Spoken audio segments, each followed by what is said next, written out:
Big changes are afoot. Last week, we talked about some of the things that are coming through as the continuation of this kind of clown world, of the introduction of this new scariant and what that could mean. But often these things happen at a time where there are bigger changes taking place. And there are many things happening on the kind of macro scale right now. We've got the G20 coming up in India. There's all kinds of things unfolding that we really do need to get our head around in order to understand so that we can make concrete decisions for ourselves moving forward, Sam. So there's a lot happening, and we're going to unfold a lot of this stuff within today's episode of the Uncharted Territory podcast.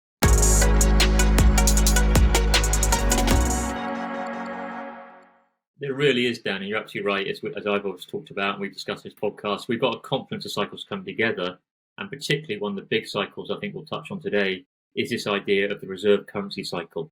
You know, that the dollar has been the reserve currency of the world, you know, the main trading currency because of the domination of the sort of American industrial complex. And therefore, we've always discussed that these reserve currencies should have like an 80 to 120 year lifespan. We're in that zone where that's coming to an end, coming towards a shift. And we're seeing things, you know, bubbling to the surface now with the BRICS nations, the de-dollarization in process. So that's a signal again that cycle absolutely is playing out and we're in the middle of it. And it's so important to really understand the magnitude of these changes, regardless of how they play out or exactly who's pulling which strings where, because it does underline the important message that huge changes are happening, regardless, and that it's a call to take action and, you know, be aware and be vigilant. Because one of the biggest traps is to think things aren't going to change, to be comfortable where you are, thinking I could just stay here. Understanding we're in changing times really sets the tone to then be able to take positive action yourself. Yeah, I mean, to me, it's you know, people might think, well, what's the dollar got to do with me? You know, here in the UK, well, in the kind of globalized world that we live in, we know that America has huge influence over foreign policy, global events.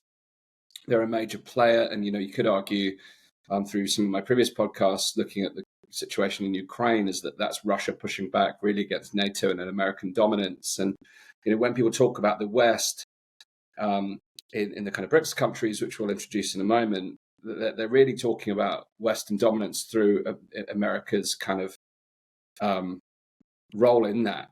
So the kind of potential fall of the US dollar as the kind of global reserve currency really could create a ripple effect. And there's kind of almost an anticipation that if, you know, this BRICS currency comes to or this BRICS block that's developing, this kind of bipolar world that's developing, the kind of and BRICS, by the way, is Brazil, Russia, India, China, South Africa. You know, it's literally what it stands for. Sam shared something with me prior to today's episode about where that term may have originated from, which we'll go into. Yeah, it's kind of it's a retaliation against Western dominance in a way. So it's a coalition, it's a 5-nation club, if you will, who are looking to challenge Western dominance through the kind of America's long dominance. You know, and the dominance of a nation of a nation is often indicated by the state of the reserve currency. Yeah. And you know, we've gone through different reserve currency cycles over the years, but it's clear now that there is kind of a move away from a US dollars, and at what speed that happens.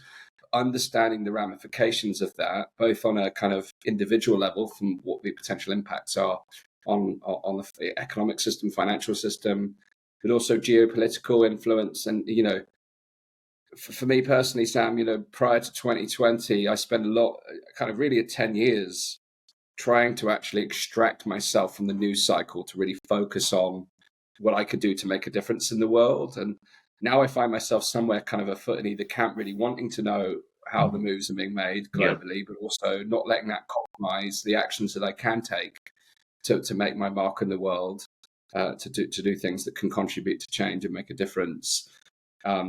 So, you know, as I talk about this, before I hand back to you to reflect, I am thinking on those lines. It's like, well, I want a full awareness on this so I can actually put together the pieces of how the world is operating.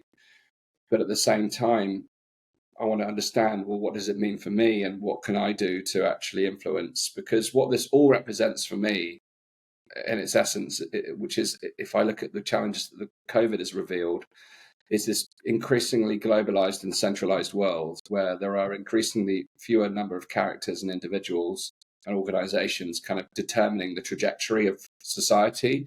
and not only just society and the economies, but actually the norms and values and liberties of a particular society. And that for me is the greatest concern. So when we talk about big picture changes, it's actually what's the implications? And there is a level of hopium that the BRICS move will actually not only challenge Western dominance, but actually it will penetrate this kind of World Economic Forum led dominance as well. And maybe that's something we can unpack, Sam, because it's really important to understand the nuances of this discussion, I think. It really is, Dan, and we have that kind of, you've outlined it really well there, the paradox we live with, which is needing to be vigilant, but not at a cost where we're not being creative and we're not taking positive action. And I think that's a really hard balance to strike for all of us with the awareness we have, that we need to be aware.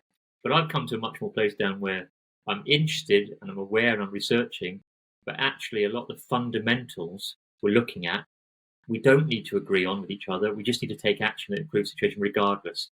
So particularly when we come to trying to work out, what's at the bottom of the rabbit hole, who's really pulling the strings.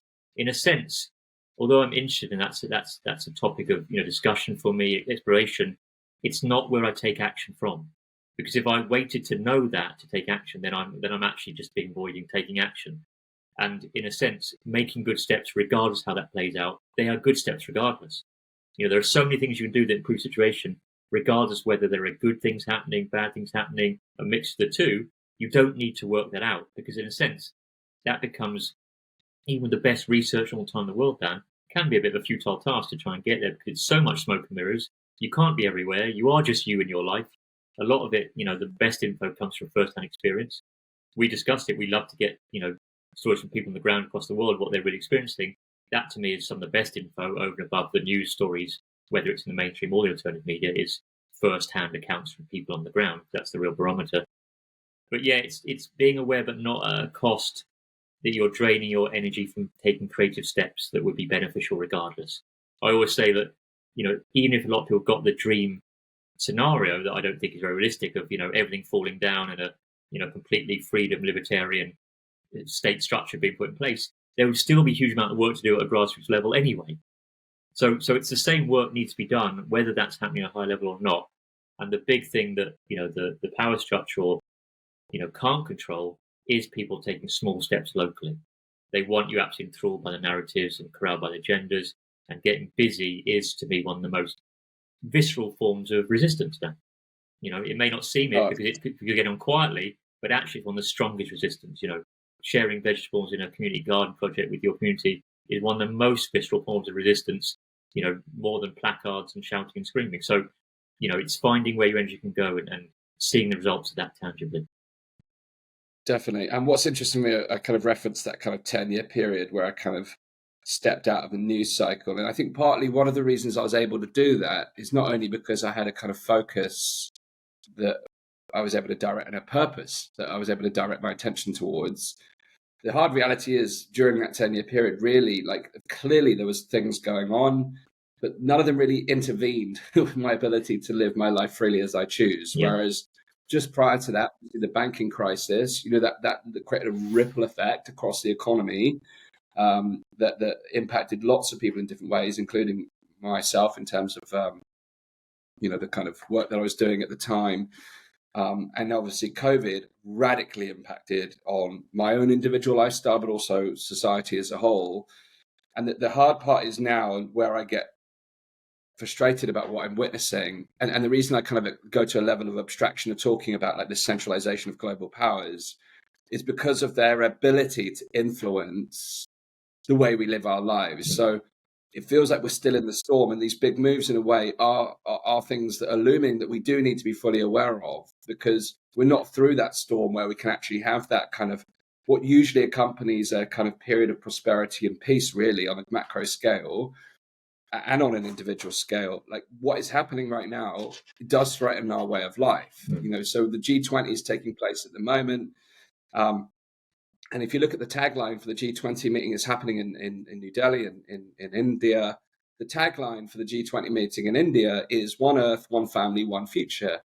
Now, that to me harks of one global governance in a way. In fact, really, if we look at it, the G20 is the governing force of the world, which is also partly why BRICS reaction to that, because they're not happy. Even though that some of the nations like China and India and Russia are involved in the G20, and they have some degree of influence. Interestingly enough, neither Russia nor China are attending the meeting this time around. Now, you could argue, Putin's not going because he knows if he goes, he'll probably get arrested for war crimes. But Xi Jinping is not going. China aren't represented.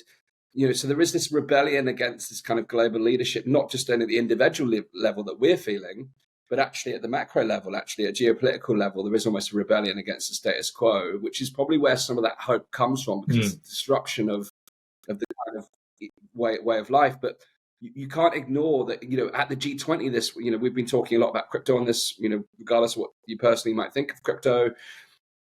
G20 on the agenda is global regulation, so when it's, on one hand, I look at One Earth, One Family, One Future. You could look at it innocently and it sounds quite nice. Or you could look at it as one rule. It's actually one rule for all. But you can also look at it as part of the Indian collectivist kind of ideology that's more present within the Eastern cultures. But you'll also find that collective culture leads to more authoritarian types of governance, which is what we've experienced the last few years. So actually, we've got to be looking at everything with open eyes and recognizing that within these meetings, decisions are made in the same way, like when Davos occurs, you've almost got these power structures that are, a meeting behind closed doors, away from public scrutiny, where decisions about the state of the earth and the planet and the people are made without our input. And we then have to suffer the consequences of that, whether positive or negative. And ultimately, where I get, well, as you can tell, the amplified nature of my voice in this part of the session, it is that we are so far removed from the decision-making structure. But here's where the caveat is, Sam, and it's in reading, kind of the thinking around this, because there is critique around the G20 now, and there was critique of Davos at a heightened level, because people are starting to wake up to this kind of, people call it a globalist agenda, but it's a reflection of globalization, really. And we can't ignore the fact that we now live in a hyper-connected world. We can at the moment, at least, maybe this is some of the decisions that might get made at G20 if we're not careful. We can travel across the world. So we can't ignore the fact that, we've moved away from kind of the day of the village and the nation state. We are also now, as part of an interconnected global world, we can't ignore that fact. But at the same time, we've become so globalized that decision-making has happened at a global level. And the commentary around that deglobalization, which you'll notice is a term that's starting to circulate with negative connotations and positive connotations.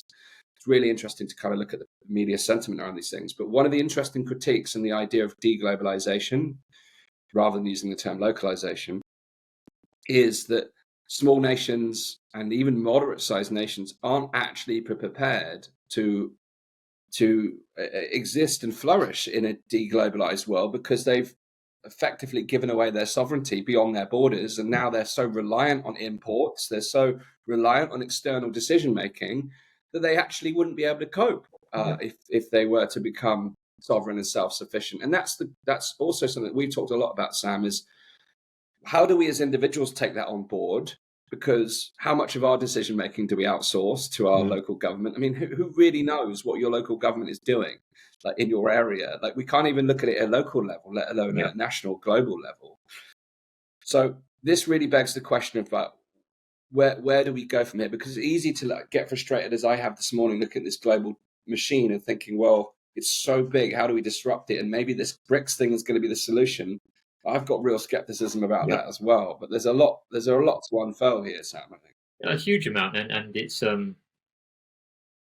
I think it's important to have skepticism across all these things, because it keeps you on a level, kind of level energetically wise, because and I, last two talks down, I won't hide the fact that I've almost pissed on a lot of the hopium, and I don't do that to be negative. I do that to share a perspective that, and I always give this caveat: you don't need to agree with me, and I don't need consensus for what we're talking about, what it should take to be relevant and helpful. But I think it's important to look at the perspectives, the counter perspectives, because you don't know. So if you're getting caught up in a real hopium narrative around BRICS, then if that's stopping you from taking action and kind of leading you complacency, that's dangerous, because you don't know those leaders, you're not at those meetings, you don't really know what's going on. You can absolutely have hope and wish and have And I'm not saying you'd be absolutely defeated, negative, nothing good's happening. But I think a baseline of pure skepticism is really healthy. And I like to share a thesis about BRICS that, BRICS, from my research, that the actual term BRICS was actually coined by a guy called Jim O'Neill, who worked for Goldman Sachs. And we're going back a couple of decades down when this term was coined. Talking about a move away from the, dominance of the American industrial complex. And really, they even painted in investment vehicles around this very name and the idea potentially for BRICS currency. Now, the theory being that actually what these inside bankers were looking at was that the imperialistic nature of the American empire was becoming too obvious.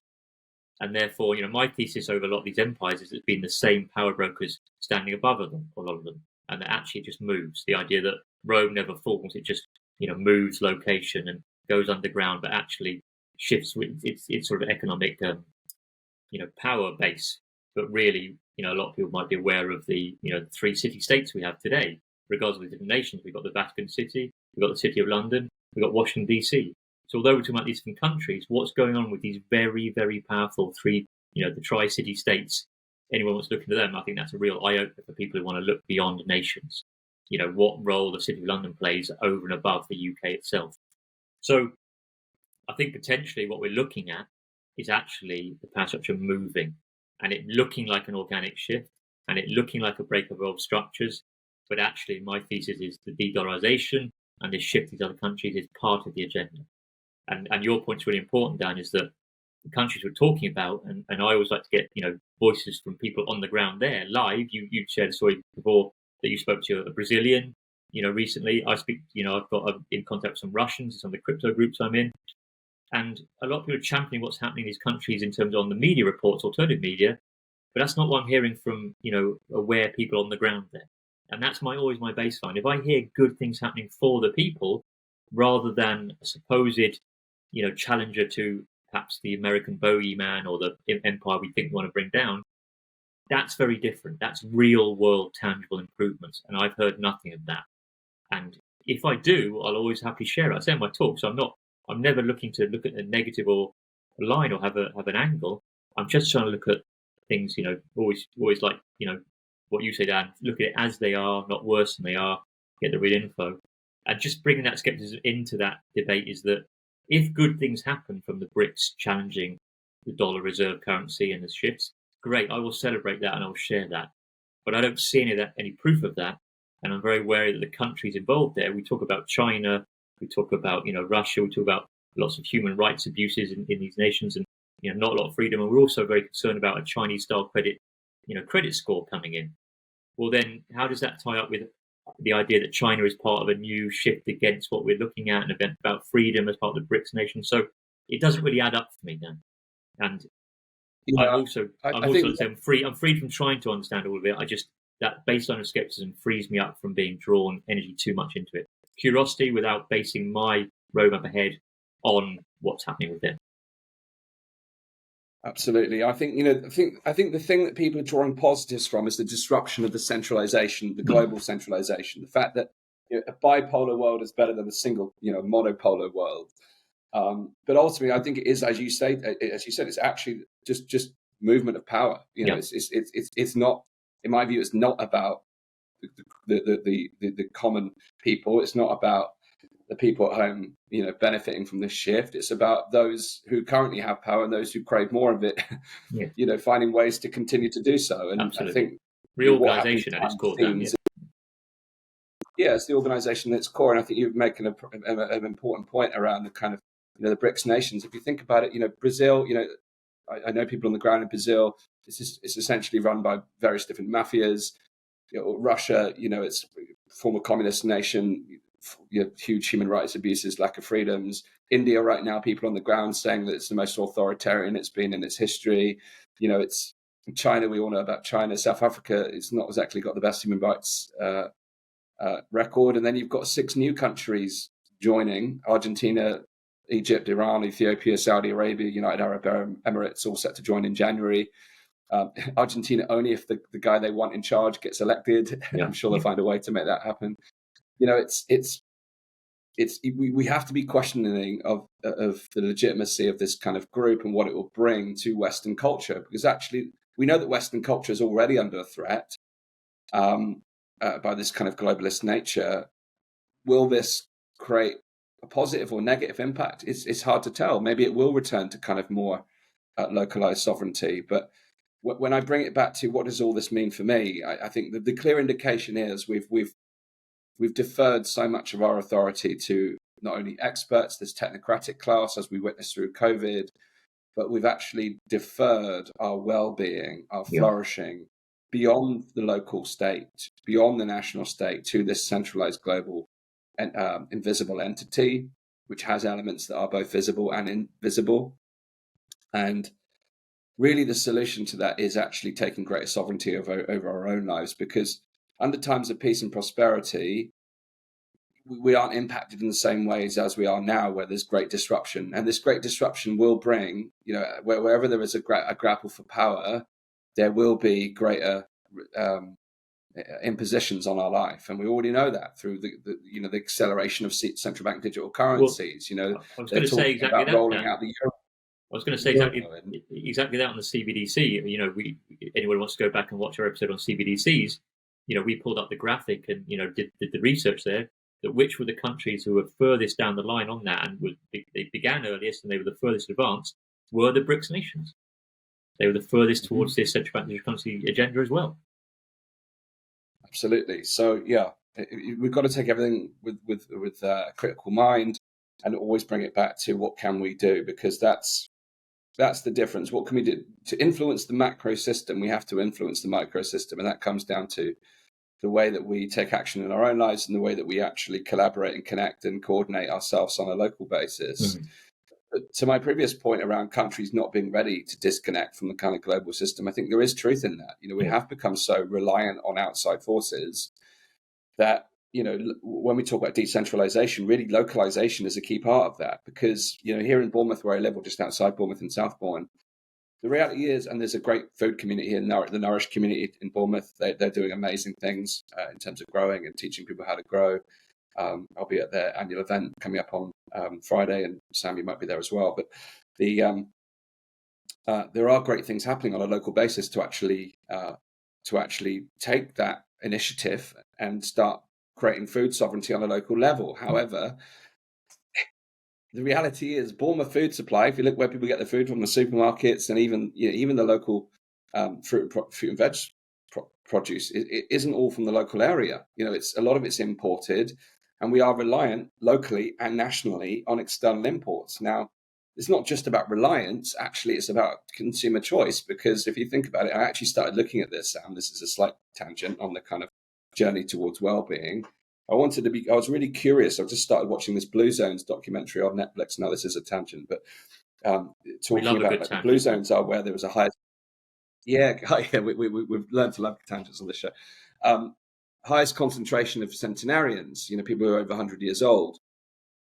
And there's real evidence that people were eating foods that were native to the area. Now, looking through the history of time, it's very hard to determine what actually is native to any given area, because even stuff that has been available for hundreds or thousands of years may have actually come from the early kind of trade.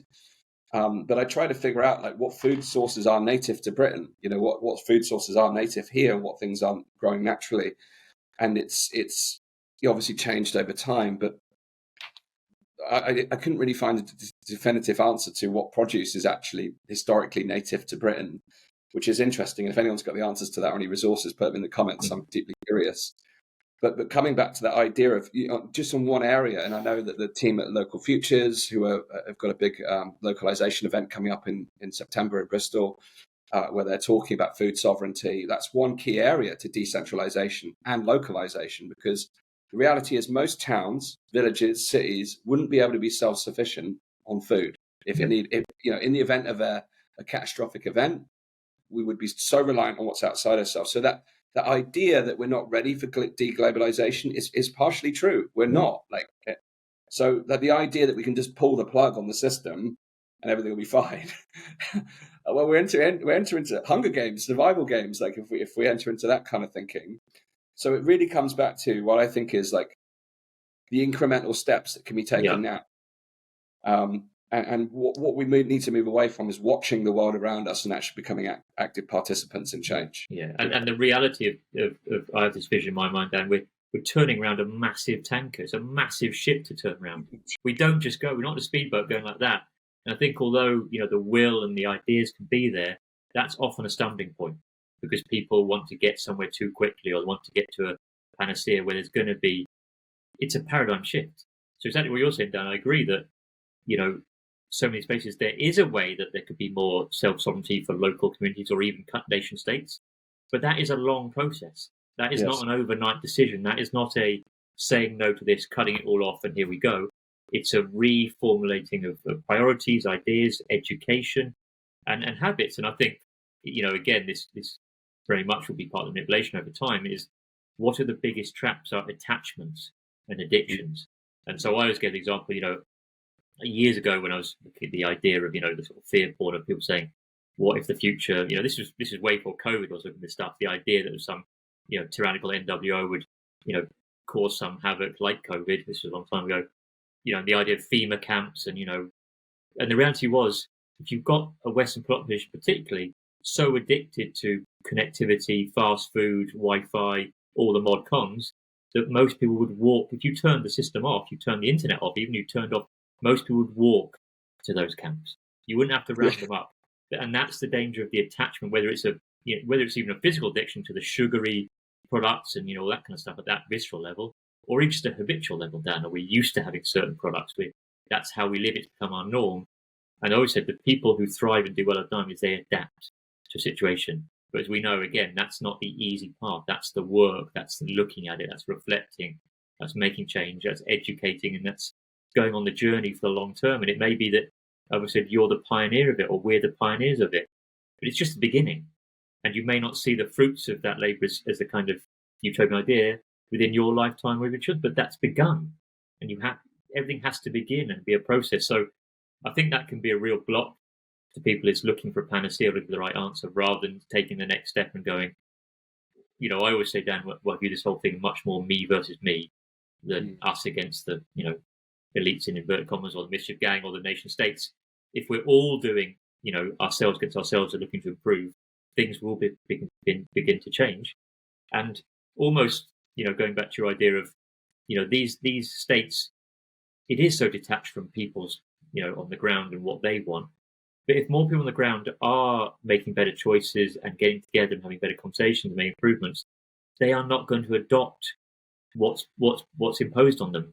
There's going to be a less of an uptake to what's offered. So it's a sense, by focusing on building those solutions here, is an actual resistance to the, to what they're trying to implement, without actually having to go and shout at them saying, no, don't implement it. I'm not saying you don't do that as well, but you sort of mean that grassroots thing actually is a level of, we talked about CBDC and pro-world money. Yes, I think that's inevitable, but people accepting it and accepting certain levels of pro-world money is not inevitable. And that does depend on how people are transacting. And if there are more decentralized networks happening and other decentralized economies building, then more and more people know there's other options. So they can weigh them up and go. So again, building the foundations, I'm coming back to, for me, is one of the most powerful forms of resistance going. And it's within our control, Dan. That's the number one, I think, from a pound point of view. The absolute you could spend your whole life, I've spent many years enthralled to the narratives and never get clarity, because I think that's by design. We talk about the rabbit holes being bottomless, and also there's grey areas, and you can always be waiting to find out. But meanwhile, life is going on and life's happening. So it's like so much you could achieve by being vigilant, aware, but actually putting things into place here. And that's what's exciting. And I think that's what leads to a more fulfilling life. I know I feel more fulfilled myself, in recent years, as opposed to years before, where it's perhaps more consuming or not taking so much sort of evolutionary action. I feel better because that's tangible proof I absolutely know is happening there. I don't know what's happening with the BRICS. I don't know what's happening with India or I absolutely know what's happening with me and the people around me. That is real. Yeah, I mean, that's, if you look at it, that's what it's really all about. It's, to me, this is all about flourishing in individual and societal level. But society is just a reflection of individuals. It's, Darren Deoje gave a fantastic talk on that at Camp Out, and how he told the whole Toltec history of how societies are formed, and it's really important to connect the dots on that. In that, me versus me is actually a very important component. Yeah. Because the reason we feel dissatisfied by the status quo and the big picture stuff is because it's disrupting our kind of flow, if you will. It's disrupting our ability to flourish. It's impeding upon our lifestyle. So we still have agency, however, over each one of our decisions. And the people that stood up during COVID will never go back. You know, not say never, but that certainly within this period of time, they won't go back to the way that they were. Now, you know, as things become more sophisticated and, you know, AI and data-driven kind of marketing campaigns become more and more prolific, the ability to remain vigilant and actually conscious and aware of those things is going to be even more challenging. And, you know, again, speaking of Kempat, James Daneka-Lavers gave a fantastic talk and showed how like big corporates program our minds. Like he literally, you know, example after example, he said, you know, brown sugary water, what's the first thing that comes to your mind? You know, people said Coca-Cola, then Pepsi. And he said, how many more brands can you think of that represent brown sugary water? And, you know, you might get like Virgin Cola come out or some other abstract. But for most things, like whether it was white trainers or sneakers, you know, people would come up with Nike, Adidas, Puma, and before long, they can't think of any more brands. Yeah.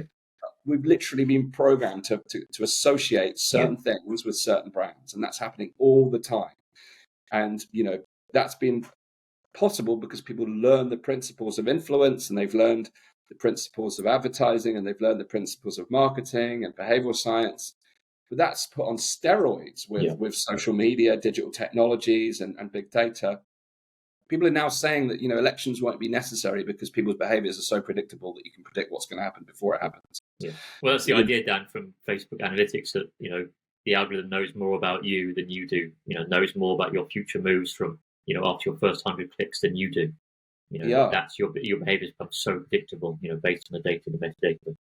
Yeah, and there's a book called Influence by Robert Cialdini, where he breaks down, you know, what he calls the click-were machine. Like humans, like it's like, you know, trigger response. Yeah, it's so actually disrupting those patterns is part of the change. It's our ability to come back to that level of conscious awareness, but then making decisions on a day-to-day basis to live our life in accordance with our kind of true path. And, you know, for me, like there's an opportunity to take all of the frustration with what's going on in the world and connect it to that habitual change, because the things that are addictions or stuck patterns, whether it's, you know, drinking the brown sugary water or, you know, eating unhealthy food, these things contribute to the machine keeping us programmed. You know, actually it's recognizing unplugging from the machine is actually unplugging from the behaviors that are attached to the machine. And that's difficult because they're deeply entrenched. They are designed to give us instant gratification, and, you know, it's a tough job. But what we can begin to realize is when we do that and we start to say eat the local produce that's being produced on a local level, it's more nutritious. It's, you know, soil is more enriched. It's, you know, there's so many benefits to that. It's step by step unplugging from the machine in a very tangible and actionable way. But it also comes back to a phrase that we use often here, Sam, is "and both." It doesn't mean that you go, you know, because you look at the G20. It doesn't stop you saying, "Well, this is what I think is wrong with the G20, and it needs to change." Just by eating local food, you know, it all contributes. It doesn't mean that we don't speak out about what we see as is problematic in the world, but it does mean that change starts at home. And, you know, localization, decentralization does come from those small acts of resistance, such as shopping locally. And so you're not just caught in saying, you're absolutely, and as I said then, you're saying no, and you're busy doing better, rather than just being stuck and saying no, and not taking action. So it's the magic is in doing both, and that's really important. And the other aspect of, you know, actually getting movement, we talk about, you know, again, I hark back to Rob Burkirk's, you know, description of the movable middle. The movable middle, you know, need to see other options. We always said it's very hard to say come over to just a group saying no, and railing. Come over because actually look at these food networks, look at these, you know, tangible things you can see happening. Well, that speaks to me. And so the movable middle is much more likely to move and drift away and be less inclined to adopt anything that comes down from the top-down structure if there are other good grassroots things going on, Dan. And I think that's what's so critical, to stay in that creative space. You know, and I think, you know, we talk about whether in the US, this whole realm is about creation. And creative energy is so powerful that we mustn't fall out of creative thinking. And we had it on our workshop last night, Dan, where, often, we're focusing on finance and crypto, but, protecting our value, but it's being about creative about those models as well. Not just getting cold and fearful and saying, I'm scared, I want to take action. When you get creative, doors appear we didn't even know doors existed. Ideas come, a whole different roadmap opens you.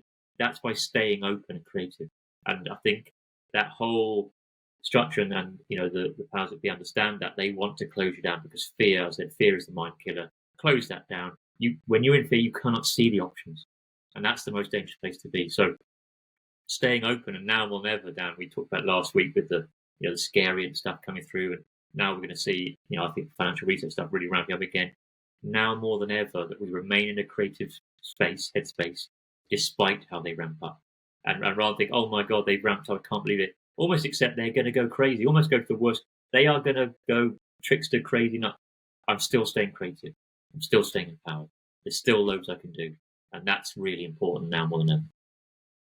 Yeah, I mean, we touched on it on our workshop last night. It kind of feels like a lull, and these lulls happen every summer season. Holiday time, everyone takes time out. From individuals on the street to the kind of big players who are part of this economic machine, and therefore a lot of the kind of big moves don't tend to happen during the school holidays. Yeah. Like, so you had this like economic lull, like everything is kind of reached a stage of equilibrium.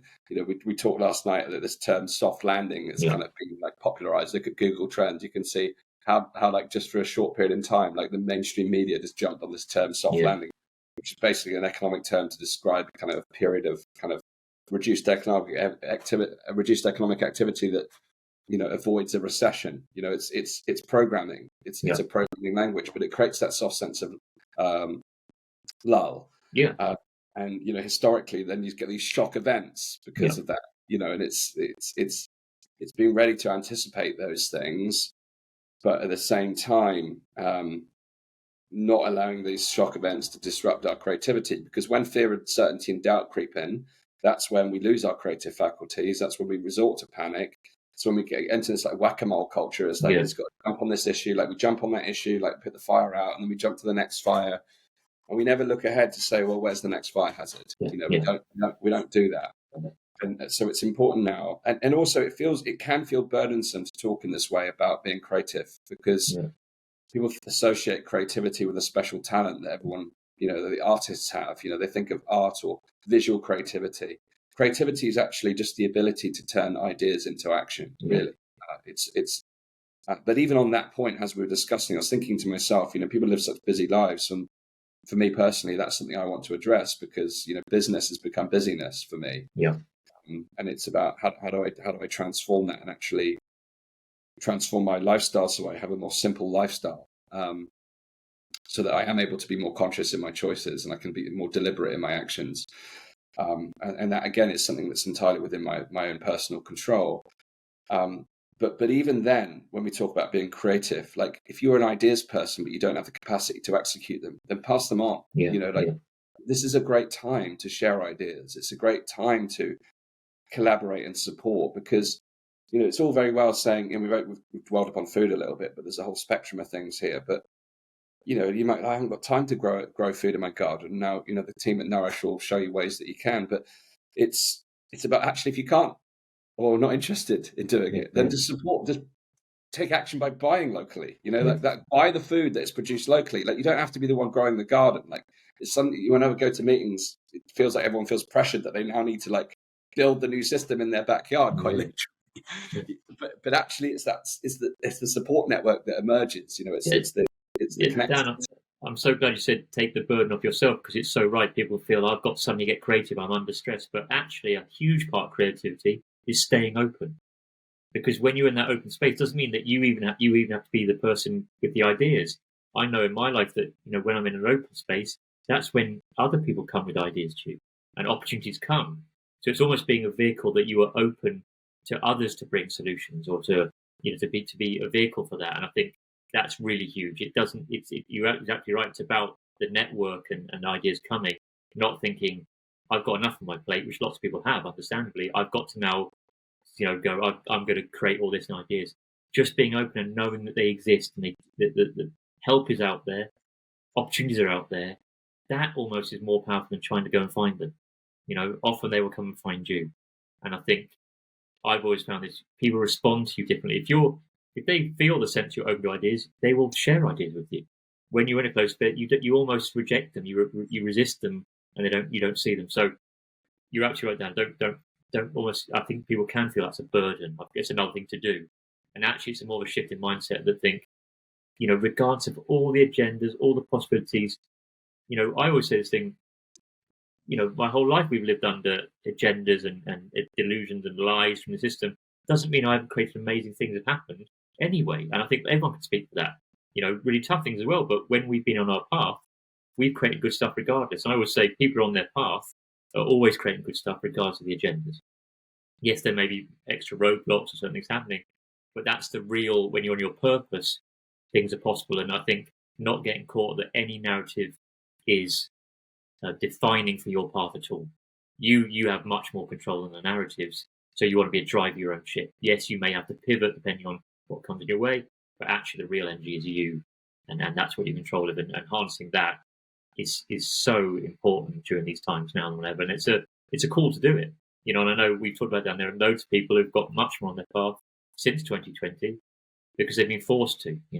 It's been visceral, and it's really helped them get on their path and look at what's important and give much more value and work and meaning to what they're doing and helping others. Yeah, I mean, I think one of the big themes for me that really, and this is the classic, the term politics is downstream from culture. So the culture almost precedes what we're experiencing now, and we've lived in a fear-based culture for a long time now, and it's not just in the COVID sense of like this proliferation of fear. We've lived in the safety-ism culture, almost trying to eliminate every single risk. Even in the movie, like, again, people talk about how, art is a predictor of the future in many ways. And we've seen the reason why people say that is because it's part of the culture. And if you look at how, movies and films and even artwork itself has become more and more doomsday, and it's thinking it creates a sense of fear. Whereas if you go back to like the 40s and the 50s, and there was like this very like moralistic kind of family orientated, kind of hopeful, joyful, like happy ending. Not to say that films don't come with happy endings anymore, but it's a cultural shift. So for me, when I talk about counterculture right now, which is kind of my big focus, people think of like counterculture revolutions like the Summer of Love or like the rave scene in the 90s.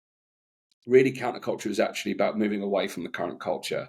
The current culture is a fear-based paradigm, and what I've learned is the best way to stand out is actually to walk away from the crowd. If you imagine 1,000 people stood together, everyone blurs into one in a crowd of 1,000 people. But if one person boldly walks away, everyone turns to look at the one person walking away from 1,000 people. So actually, the biggest act of resistance right now is to walk away from the current culture and start to think about how you create a new culture. And if you think about culture, it's a combination of individual actions combined. So it's coming back to that idea that if you want things to change, then you have to change. So if you want to live in a healthier world, you've got to be healthier. If you want to live in a more peaceful world, you need to find inner peace. If you want to live in a more prosperous world, you've got to find a way to find abundance. If you want to live in a more free world, you've got to free yourself from your own constraints. Because by doing that, you're walking away from the current culture. You're walking away from your own culture and creating a new one. It is not necessarily a full counterculture, because a counterculture almost assumes and implies that we're walking away from everything. And that's, many people are now talking about we need to reclaim a lot of what's been lost or reconnect with what's been lost. So it's really about new culture as more than counterculture, and a culture of freedom and flourishing, a greater sense of individual responsibility and possibility, a greater sense of creativity, personal empowerment, a greater sense of natural well-being and self-reliance. So we're not kind of outsourcing things to all these kind of external sources, and a greater level of localization and community organizing, and what comes from being more connected to your community. And again, this comes up in, every area that I've looked at on this Blue Zones documentary that I referenced earlier. Community is an essential ingredient. And look how fractured we've become. Look how isolated we've become. We live in a modern world where we can literally go on a screen. You can connect with us on this platform, all these different platforms, but we're so isolated. Yeah.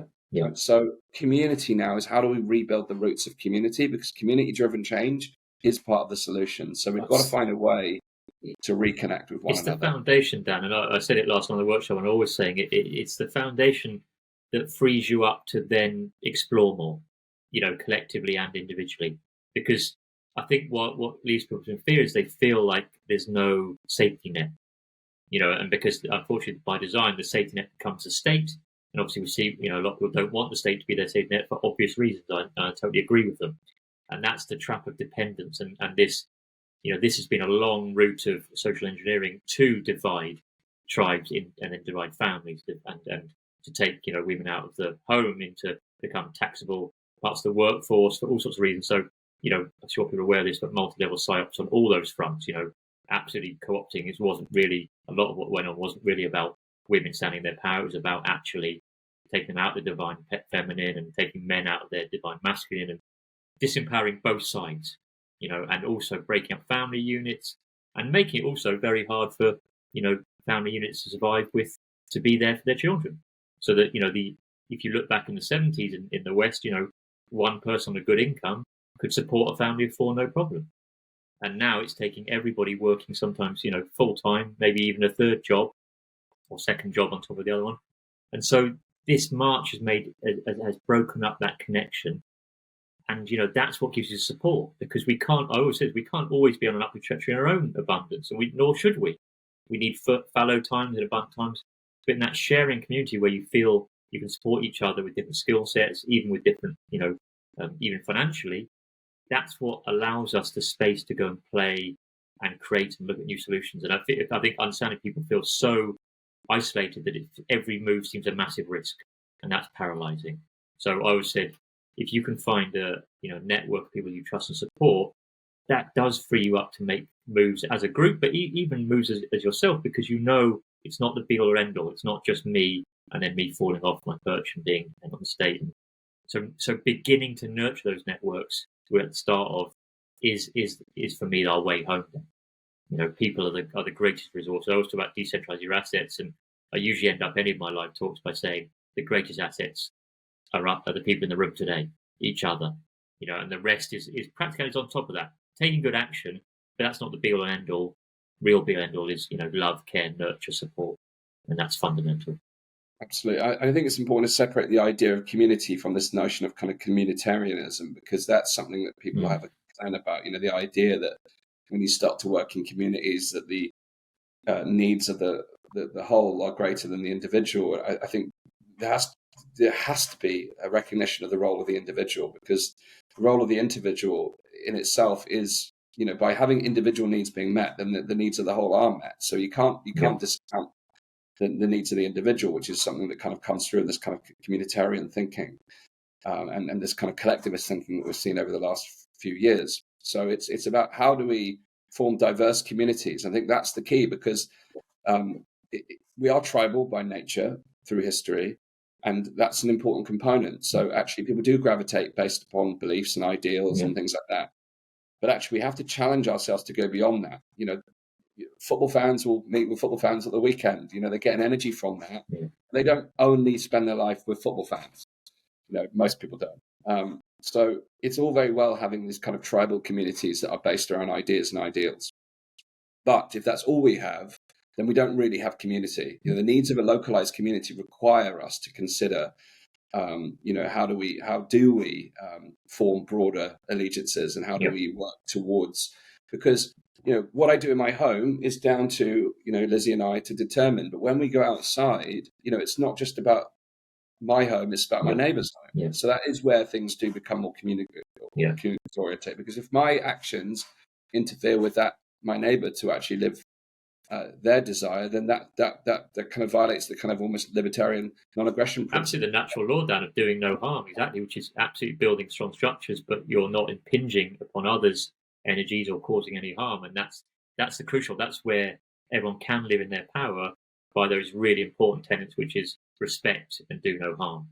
But respect each other's differences and actually, I always say this: I support you on your unique path as you support me on hopefully my unique path. We do not have to be connected to be the same path. And that's where it's really important. You're right to harness respect and not get caught in echo chambers or belief structures that are kind of idealistic, that alienate others or have issues. And that is the growth road we all need to go on. And it's a big challenge. There's no doubt about that. It is a huge issue, and actually the proliferation of kind of ideologies and groups based on ideals, and sometimes utopian ideals and sometimes on radical ideals, have emerged more rapidly since the birth of digital tech. And if you look at historical communities, they're not grounded in ideals; they're actually grounded in values. They're grounded in very different principles, very differently. Again, if you watch that Blue Zones documentary, you'll see that.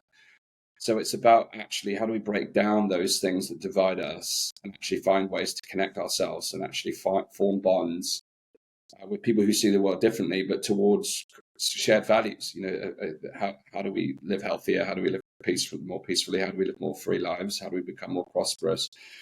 All of these things are conversations that can be solved, sometimes individually for ourselves, but more broadly when we work with people beyond ourselves, we can actually amplify that result. And that's where we start to amplify and move towards the kind of broader level change that we're seeking. So it's, there's so much richness in this conversation, Sam.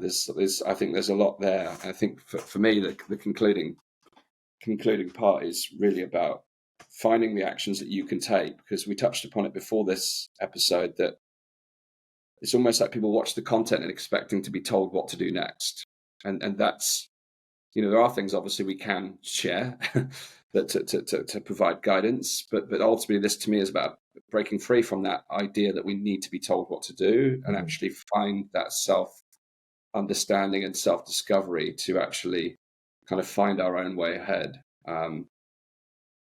That's something that's really deep on my mind at the moment. Yeah, to allocate time to these ideas, within your family, your yourself or your network, to look at them and to allocate time. Really, it's that precious, that important. It needs to be respected that these topics, and even if you talk about decentralizing your finance, it's not a side issue. It's something you need to look at. And I think, I know Dan in my own work saw a sort of large influx of people get in touch with me or clients get in touch who were wanting to make moves after the last bank collapses we had in March. Around that Ides of March period, we had the Silicon Valley Bank collapse. That did kick people into action as a catalyst, which is great.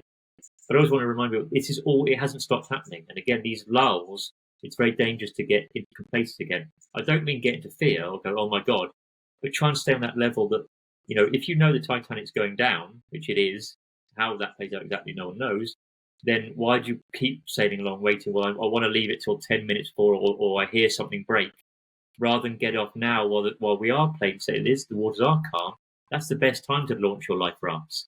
You don't want to be doing it when everyone's clambering and going.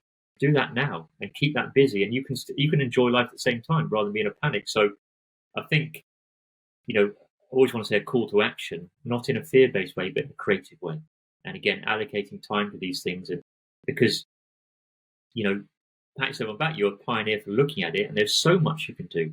And to improve your situation short term, and you often feel so much better. I met some people that talk, I did a talk up in Buxton a couple of nights ago, Dan, and that same reflex. Some people go, I knew I needed to go, and this has been a catalyst. And I'm great. I love being that catalyst because that's great, because the dialogue is what gets people moving. But I want to be a catalyst for taking good action or people, being proactive.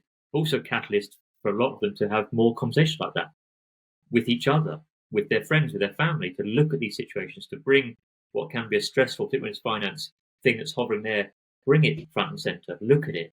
Often it takes away a lot of its fear and its kind of, darkness, and you look at it and there are things you can do and you get moving. So I think that's what's really important, that don't wait for the next big news story. It will come.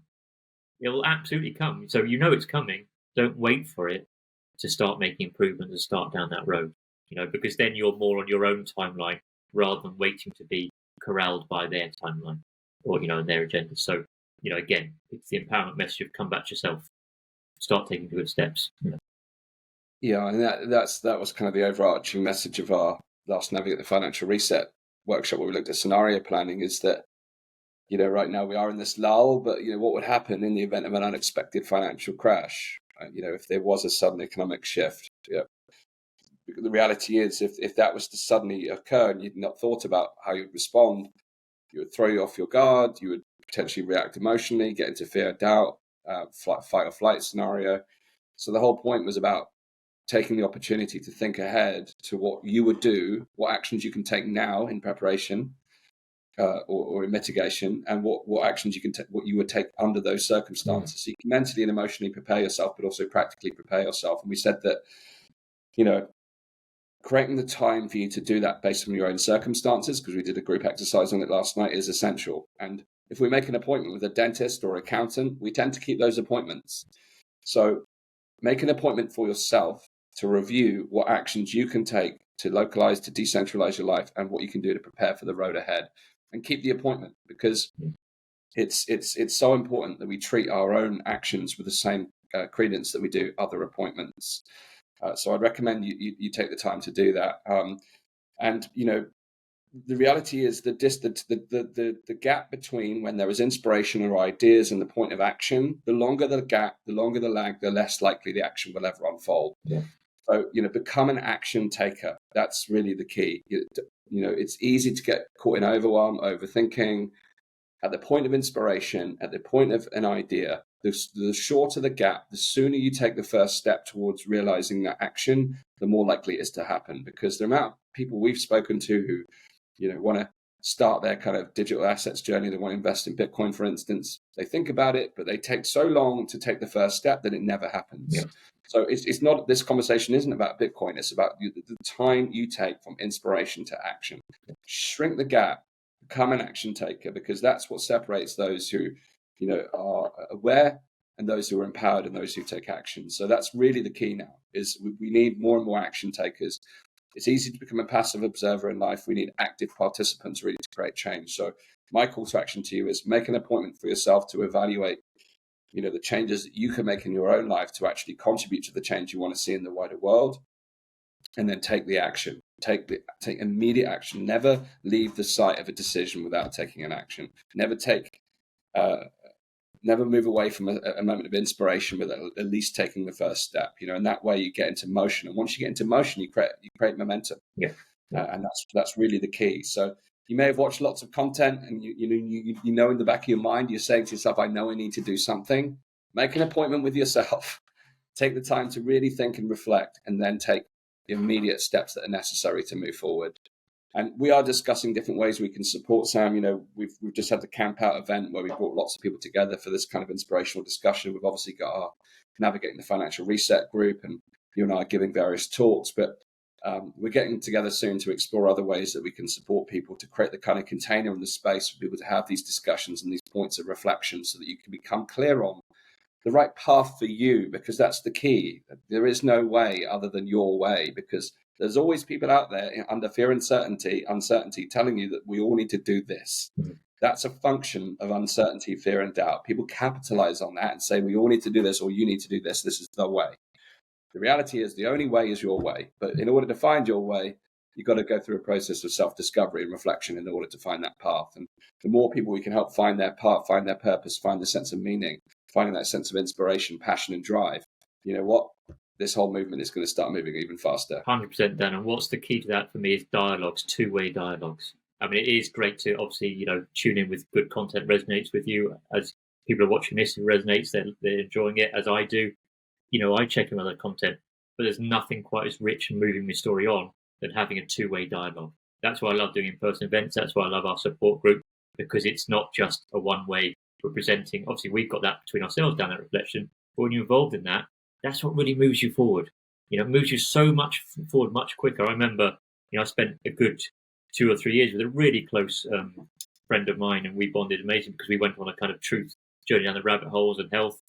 And we pushed each other on so much further because we just had that person to bounce off and see each other and talk it through, not get stuck in our own heads and get stuck in our own fear cycle. So, it's great that we can start to do that online. Ideally, you want to do that in person as well. But any way you can have that two-way dialogue and get the thoughts out there and bounce them off people, you resonate with, that's huge. And it soothes everything, and it leads to better action. And I absolutely, Dan, I know that, the human condition can be so ridiculous that we're actually more stressed by not taking action and we worry about taking action because we think it's a bit stressful, but actually we're in 24 hours stress permanently, just hovering under the surface there in the back of the mind. And when you bring it forward, taking the action is so much less stressful and actually leads to a freeing up of energy and space and feeling better about yourself. So again, make those steps. They're unique to you, but you can make them, and you will feel better having taken some action. And exactly that now, being in motion is, I used to think very hard when you do nothing to do one thing. Once you're up to a certain speed, adding a few more things in is no problem because you've got that momentum going. And as we talk about, if you've got a standing start, very hard to change direction. When you're in motion, it doesn't take much to tweak on a lever to go in a different direction and do that. So getting in motion, get the ball rolling, be creative, call in the contacts you need. All those things are going to transform this next period, which is not a period to be afraid of. It's a period to be about vigilant and excited about, and making better changes because of how it is out there. This is a call for us to do better things. So that's my kind of rallying cry for the day then. Amazing. And hopefully conversations like this, content, I find that for myself, I also watch and listen to various content, read books, etc. They're for me the starting process of awareness and inspiration. And then from that inspiration, when we start to move towards action, then that's when we become truly empowered, because we're really in that kind of momentum and motion that comes from taking action. So, what is the first action that you're going to take off the back of this conversation? The simplest thing you can do right now is book an appointment for yourself, put some time in the diary, take some time out to really reflect on the changes that you can make. If you'd like to be part of a supportive community to engage in these types of conversations, and we host twice a month, we have the Navigating the Financial Reset group conversations. We've just come off the back of our scenario planning exercise, which we hosted last week.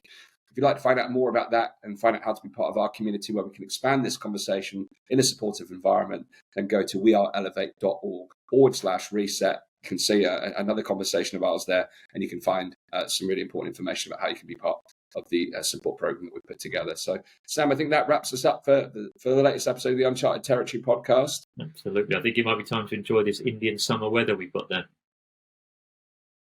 Yes, indeed. So enjoy the great sunshine. Thanks very much for tuning in. If you enjoyed this episode, please let us know your thoughts in the comments. Hit the share button, and we look forward to seeing the next episode of the Uncharted Territory podcast.